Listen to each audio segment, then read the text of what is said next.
I have been saving this haunting for a very special time, and since it's almost Halloween, I figured that this was the perfect time to cover it. Some believe that this haunting is nothing more than a hoax, but many believe that it's the real deal. In December of 2005, in South Shields, England, a couple, which we will call Mark and Mariana, as they never wanted their real names to be known, and their young son Robert, were getting ready for Christmas, when all of a sudden, some very strange things started to happen within their house. At first, it was nothing more than strange sounds within the walls, the doors opening and closing, etc. But then the furniture started to move all by itself, such as the chairs would be stacked on top of each other. And in one case, a large chest of drawers moved all by itself from one room to another. Now the family never actually saw the furniture move, at least not in the beginning. But on occasions they could hear it, and this couple was terrified. They knew that something supernatural, something that they just couldn't explain was going on here, as nobody else was in their house. And from time to time they also noticed drastic temperature drops. And this phenomena started to get more and more intense, and even Robert's toys joined in on the fun as they too started to move all by themselves. One night when Mariana was sleeping, she felt something hit her pretty hard on the head. So she got up to investigate, and she saw Robert's toy dog lying right next to her. So she came to the conclusion that something must have thrown this toy right at her, and she knew that her son or her husband wouldn't have done that. Now Mariana was very scared by this, so she woke up her husband, Mark. But Mark figured that his wife must have had a nightmare, and he convinced her to go back to bed. And right after he said that, another toy came flying across the room, and yet again this toy hit Mariana very hard on the head, and they both saw this. Then another toy came flying across the room, then another, and Mariana and even Mark started to scream in sheer terror as they were just getting bombarded by flying toys. So the couple tried to protect themselves the best they could, and they pulled their covers over their faces, hoping that their sheets would soften the blows from these flying toys. But some unknown, evil force was trying to pull the covers away from them. Then Mark let out a terrifying scream, and after that, everything just stopped. And a couple of minutes later, Mariana noticed that Mark had 13 huge scratch marks all over his back.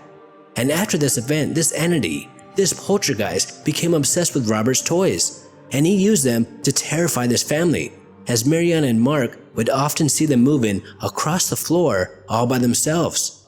And even creepier, these toys would let out a very disturbing moaning noise.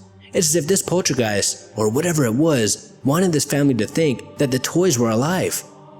Then Mark and Mariana started to receive nasty text messages on their mobile phones, such as, "You are going to die today," or "I'm gonna get you." And these text messages were sent from their home phone. Now ever since this started, the young couple were trying to get help, but every paranormal investigator that they contacted ended up not believing one word of their story. But Mark and Mariana did finally convince two men, Mike Hollowell and Darren Ritson, to investigate. And these men were very skeptical. But not too long after, they started to experience the exact same phenomena. These paranormal investigators claimed that they too had witnessed these strange sounds. The toys move, the moaning sounds coming from the toys, the furniture move. Just basically everything Mariana and Mark told them what was going on within their home. Now the longer Mike and Darren investigated, the more intense this haunting got. It's as if this poltergeist was very annoyed at their presence, and things started to get even more violent, as these toys would now actually speak in a very low and a very creepy voice. Knives would be thrown across the room, and the furniture would stack on top of each other in very mysterious and very creepy ways. And from time to time, they would often come face to face with this entity. The entity walked slowly from the bathroom across the landing into the bedroom. As it passed the door to Robert's room, it paused and stared at me. Its face, devoid of all features, such as eyes, nose, or mouth, was cold and menacing. It felt like it was burrowing into my soul. It was large, maybe 2 meters in height, and midnight black. It was a 3-dimensional silhouette that just radiated sheer evil. And not too long after this encounter, they all witnessed Mark being attacked again, and they all saw these huge scratch marks appear out of nowhere on his back. So it would seem that this entity really didn't like Mark at all, as he was the only person to ever get physically attacked. Well, at least to my knowledge. Now, this was a very famous haunting at the time, and like all hauntings or poltergeist activity, this phenomena just stopped. And there's a lot of footage out there, but most of this footage is very dark, making it hard to see what is really going on, making many believe that the South Shields poltergeist case is nothing more than a hoax. But due to the fact that there are so many eyewitnesses swearing that these events did happen, it does make me and everybody else wonder if these people are actually telling the truth. And if they are, this would be one of the most intense and scariest poltergeist cases this world has ever known. Until next time, this is Paranormal Junkie. Make sure to hit that subscribe button and stay tuned.